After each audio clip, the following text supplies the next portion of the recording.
less than 2,000. The podcast.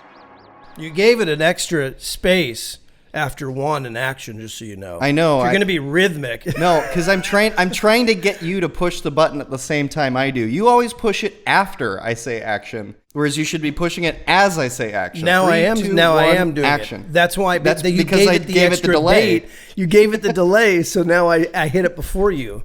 So you actually watched this last night, and so did I, right? Yep. So we actually both just watched Bill and Ted's Excellent Adventure. Yes, I had to break it up over 2 nights because I couldn't get through it all in one shot, even though it's only like an hour and a half. That's an extremely short movie to have to break up in two pieces. Like if you say I broke up Titanic, I get it. Yeah. This is hard to get through. It's one of those movies that really strikes me about like how different it was watching it as an 8-year-old in my case, and now watching it as a soon-to-be 40-year-old. I think I had an opposite reaction to it. I don't know. The whole time I was sitting there watching it, though, like the concept of time travel in and of itself is freaking dope. I mean, let's be honest. The ability to go anywhere in space and time. Yeah. How amazing would that be? Like, when was the last time you actually sat here and thought, if I had a time machine, where and when would I go? I just had that conversation last weekend.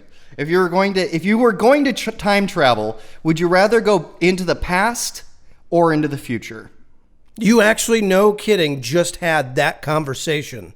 Yes, I did. And most people seem to respond, I would rather see something from the past because I don't want to see what happens in the future, or they might be depressed about like what the future might be like or whatever. Interesting that you say that, because the whole premise I actually did watch Bill and Ted Face the Music. I didn't get to Bogus Journey. What's that? That's kind of the premise. It's a movie that just came out, so you obviously wouldn't have known a Bill and Ted movie? Yeah, it's called Face the Music. It literally just came out a few days ago, and that's kind of the premise.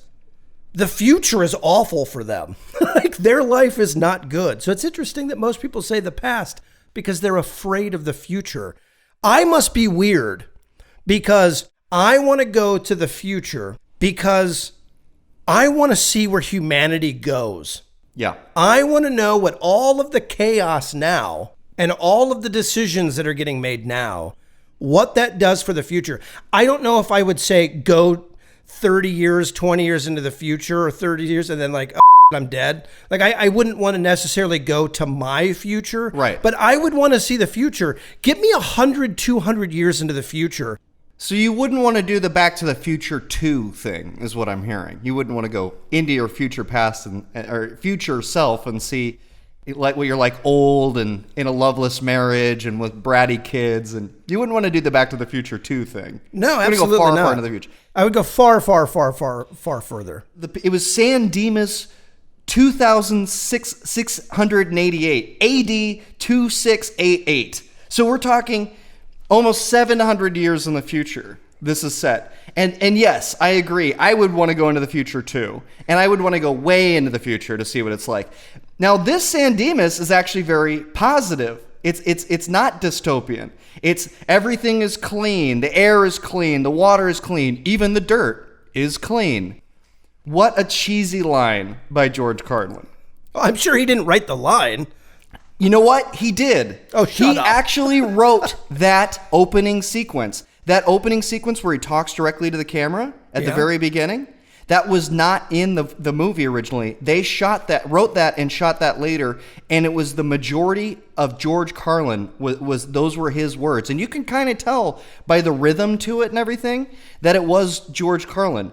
And I remember my dad really liking him. That was kind of like a selling point.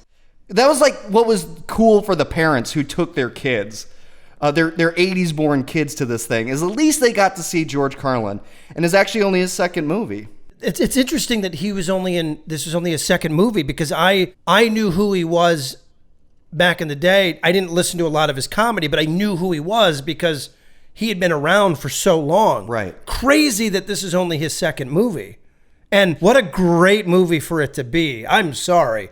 Bill and Ted's Excellent Adventure is a ride. I mean, it is a ride. The only thing I think the thing that bothers me the most about it is there's this huge elaborate setup. The first time they go back, the whole first thing, they spend all of this time building the characters, and then they go back and like steal a whole bunch of people from the past in like 5 minutes. Yeah. Like all of the people, 5 minutes. Abraham Lincoln, they just grab from the office, and that's it. It's like, how would have they gotten into the White House to begin with? Because I'm pretty certain. Well, they just brought the time machine just came in outside the hallway. You saw the light outside the door, and they just come in and grab him. Wasn't it Genghis Khan that just grabbed him and pulled him into the Absolutely. thing? Absolutely. Yeah, there was a montage sequence where they grabbed like Joan of Arc and Sigmund Freud and just grabbed them and went. Yeah. It is a dumb, cheesy movie, but it's fun.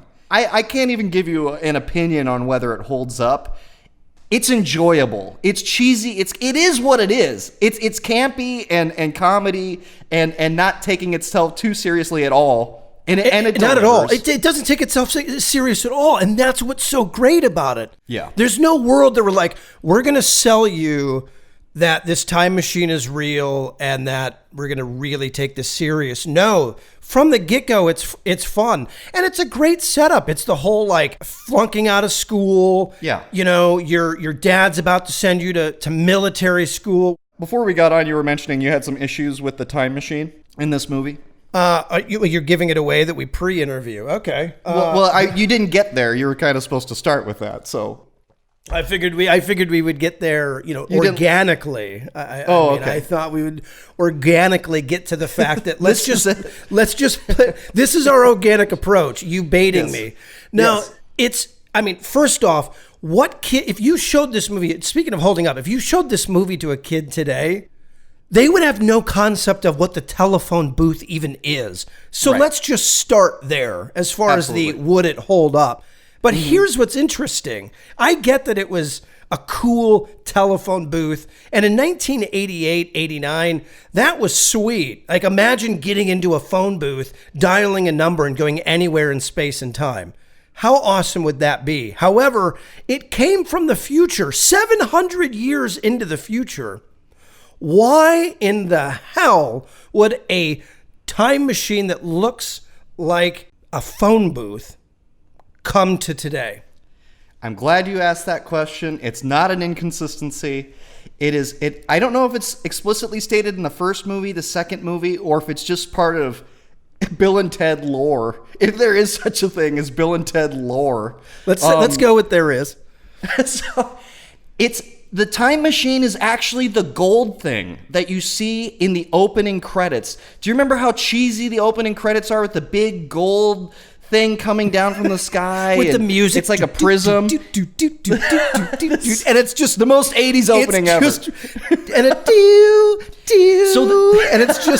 it's just slowly rotating. It takes the shape of something from the era that it goes to. So if it would have gone back to the 1800s, it would have been like a horse and buggy, like a buggy for a horse and buggy. It's contemporary. It morphs into whatever it is. And in fact, so now does that work? That it's not shaped like a time machine in 700 years.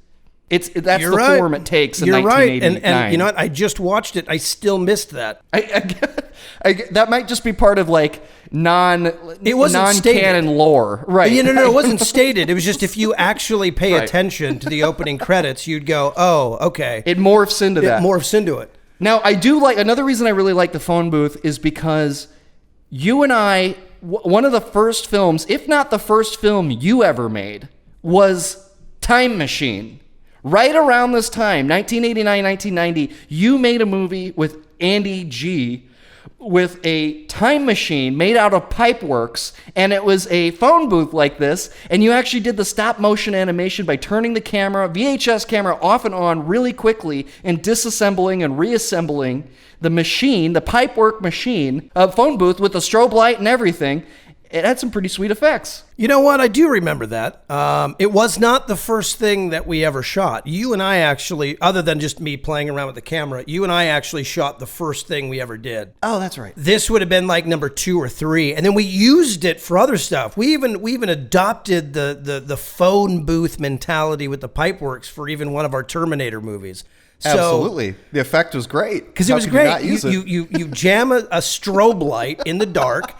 I knew that if you hit record and stop recording right back to back, it would record about 2/4 of a second. So as you could assemble things, you could sandwich those together. It would actually be kind of a cool looking effect. You know, here's one of the reasons you know this, whether or not it's actually said in either of the two first movies or not. The original script was entitled Bill and Ted's Time Van. Time Van. It was a van, not a toll booth. And so in that, it must have said something about they made it look like something from the 1980s, which was like an old van. Well, yeah, which they probably would have done that. But with Back to the Future having come out 5 years earlier or whatever it was. Exactly. How do you can't do Time Van. You're just copying. That was exactly right. Thank God it was the phone booth. I mean, as right. outdated as that is, it's still pretty sweet. Well, and you know, the funny thing, okay, so the phone booth is very inconspicuous. Like if you just saw a phone booth, you wouldn't think it's a time machine. But how about when it's in the middle of a GD parking lot? Like it just comes out of nowhere and it's in the middle of the Circle K parking lot, not against the wall, not on the side of the building or on the street, right in the middle of the parking lot. Right, and that goes back to when it was a van. Spot. Yeah, right into a parking spot. So they rewrote everything else, but they forgot to not put it, you know, it's not a van anymore, so maybe you should put that phone booth like against a wall. Yeah. And then also the way, but here's the thing, you know, you mentioned how it came down in the White House. The thing comes down from the sky. That was established. You ride the circuits of time and then literally drop in the world. Does it drop in or does it come up? No, it drops in. Okay. When it leaves, it definitely goes down. Yeah. But you're right. When it arrives, it just drops in from the space. So this thing would have crashed through. Yes, it would have crashed through the White House. Like, okay, you can't tell me that wouldn't have happened.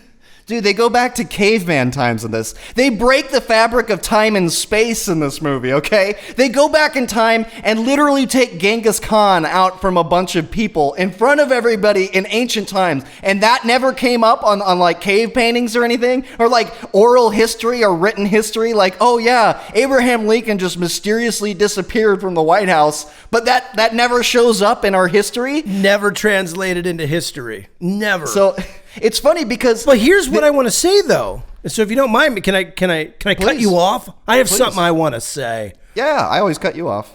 Face the Music, which I know you aren't going to see for at least 20 years, if ever. Is that the new one? That's the new one. Okay. It actually sort of... I went into this movie thinking I was going to absolutely hate it. I mean, the trailer looks god-awful. What's interesting is it actually starts to answer some of these questions like you're bringing up. And it actually wasn't as bad as I thought. It kind of answers that. Space and time is migrating together, and it basically is them having to actually accomplish what the future said they would. And they're still 25 years later, has never wrote a hit other than the ones with Death. They did the big ones with Death, and then everything tanked, and they've been trying to like figure out how to write the song that unites all of space and time, and they don't have it in them. And it's about the journey of finding that. Here's what's funny to me. I know this is true for you too. I thought these guys were so cool when I was 8 years old. I thought these guys, Bill and Ted, were like the model of what it was like to be cool. And I have not watched it since back then. So, and you and I used to talk like that kind of, whoa, that bodacious, excellent, all of that kind of stuff became part of parlance. Yeah. It was so 80s. And now looking at it, I realize those guys are major dorks. There's really nothing that cool about them. They're nerds. And so when you and I thought we were being cool talking like that, we were just further alienating ourselves. Oh, 100%. But you know what? Everybody did. Everybody tried to emulate that. Most did. There was no one like cool in our... Come on. Yeah.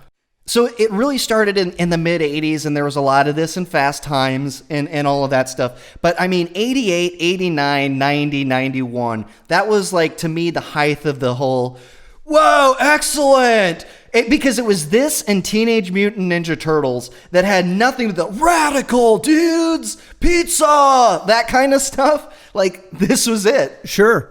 I liked Bill back then. I liked Bill and you liked Ted more. And I always felt like Bill was a little bit more of kind of the leader and Ted was a little bit more of the...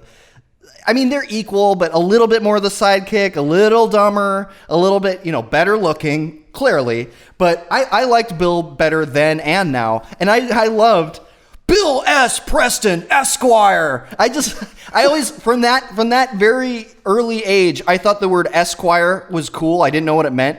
But then I thought it was cool, and I heard it later. And that was one of the funniest things about becoming a lawyer. I was so happy that I could now refer to myself as Esquire. So do you go around the office and be like, please, I am Adam J. Wintz, Esquire? Not now, but when I first started, I definitely went with Esquire. Like everything. It helped legitimize me, and it just sounded cool. And I just wanted to be Adam J. Wintz, Esquire. Let me go back to Bill and Ted's Time Van. They went back and got Hitler. Hitler was like the third main character in this. There was a Rufus, but he was a 28-year-old stoner, and like that's whose van it was. And it wasn't George Carlin, obviously. It would have been much younger than that. So Hitler was the big character, who of course was replaced by Napoleon, and that was a good choice. That was a very good choice. They actually went back. They actually went back in time to the caveman days and taught the cavemen how to use fire. You know what they did with the fire that they invented for the cavemen, creating a paradoxical time loop? They used it to light joints. No. So as you might imagine, this was a much different movie in the first draft. It's a much different movie, and it sounds like all for the better. Yes. I don't think we would be talking about Bill and Ted's Excellent Adventure today if it was Bill and Ted's, van, and they were sparking joints with, cavemen. I don't think we would have and all that. Yeah. My God. Funny. I mean, I'm sure there's some funny stuff in that script, but I think we ended up with a much better all-around movie. Yeah, definitely. Alex Winter, of course, everybody knows Keanu Reeves as Ted. Alex Winter had never really, the only thing he'd really done before this was Lost Boys, which the vampire movie with Corey Feldman and all that. That was pretty much it. And he hasn't really done anything major since then. He did something in like 93 or whatever. But that's pretty much his entire acting career. And, I didn't think he was too bad. Not the most attractive looking man, but... You're right. He didn't do a whole lot after. And maybe that was by choice. Maybe that was industry. I think it was. Who knows? And he became a director, and he, he didn't die of a drug overdose. It's not like he was just a washed up, couldn't do anything. He looks good. They both do. They both have aged pretty well. I mean, think about how long ago that was, man. We're talking 31 years ago. Yeah. I mean, I was 8. So yeah. So I like the one part that does make sense in terms of, I'm a big time travel guy. I love time travel stories, Terminator 2, Back to the Future. The time travel part that does work is when they go and meet themselves in the parking lot. Like that is an actual, like that loop does close itself. Everything else is completely think about the butterfly effect to this, like taking Billy the Kid out of a saloon and just you said it best. You said it best. Why were there not like carving, like painting carved on stone, showing a weird futuristic box? Yeah, stealing Genghis Khan. So they don't tie that continuity up at all. But they kind of do in Face the Music. Tell me, all the ripples are causing people of all space and time to be mixed together. Like the pyramids are showing up in San Dimas and like... Cool. One part that I didn't get at the time that I think is absolutely hilarious now. Your stepmom is cute, dude. Remember when she was a senior and we were freshmen? Remember when I asked her to the prom? Yes. Shut up, Ted. His dad is married to a girl that's like 3 years older than they are. Yeah. I do like the premise of the movie in theory. I like the premise about, failing out of college and they got to pass, or out of high school and they got to pass their thing, and the whole threat of of going off to military camp. And I like in theory the premise of going back and getting historical figures. Honestly, they didn't do a lot with them. They didn't do as... I know it's got to be a short film. And the original cut of this was about 2.5 hours. And so they cut out an hour's worth of material. No, did they that was really? Shot.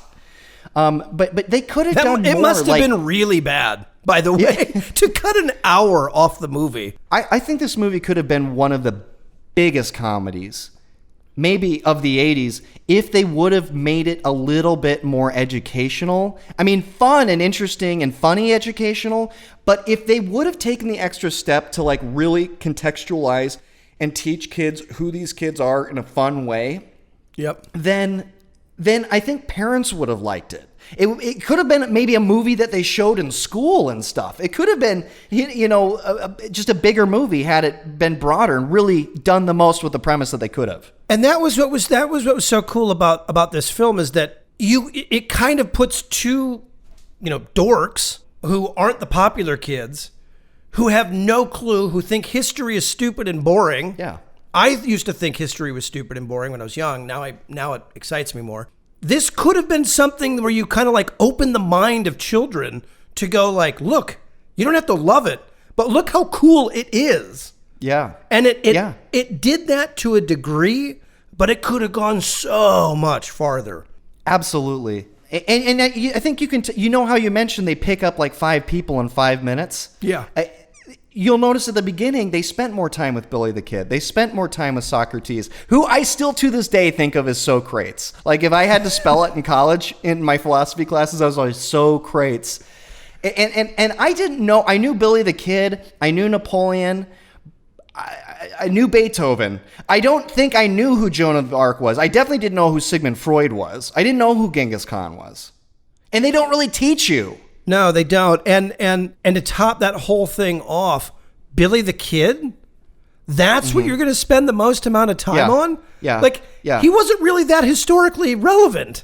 No. So like or that interesting in the movie. Or that interesting. So spend a lot more time on somebody interesting. Right. I mean, Napoleon, yes, is arguably more interesting.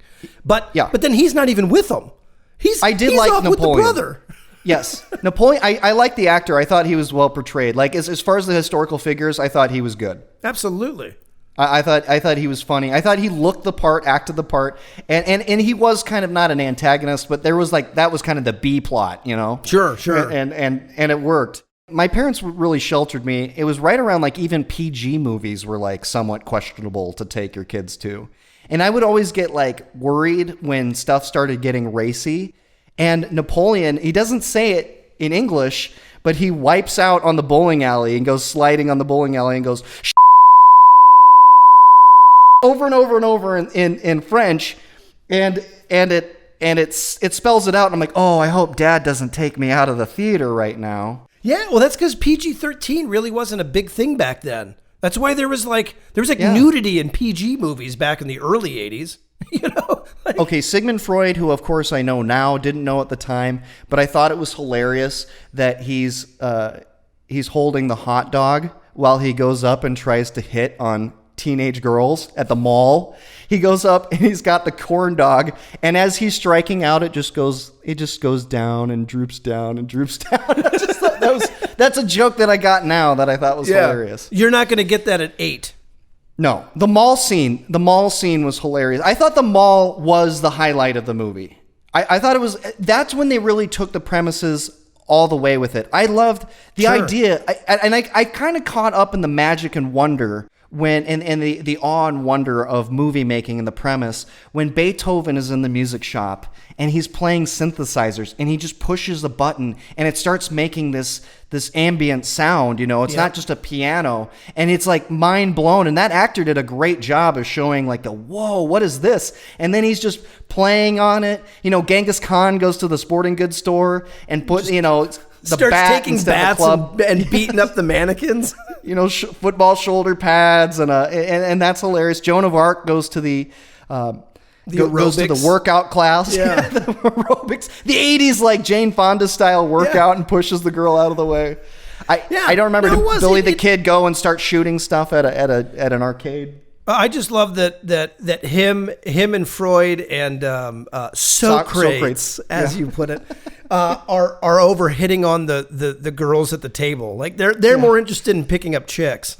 I loved it. Even Socrates too, who was a great philosopher and thinker and from ancient Greece, and you never knew that wow, he was into the ladies. That was a nice little show. So I thought the movie for me peaked at the mall. The end, of course, was pretty cool, but it didn't teach us anything. It didn't really. No. They could have maybe at the very end snuck in some actual educational stuff to kind of justify it all and make your parents glad that you took your kids to this movie. Yeah, I mean, you'd think they would have. I mean, even a couple lines of dialogue or a few moments. It doesn't even need to take away from the movie, and you could have had that element that you're talking about. But I mean, it sets up the premise that this movie basically says time travel's cool, history's not. That's exactly right. Rather than saying time travel's cool and look at all that you can do and learn.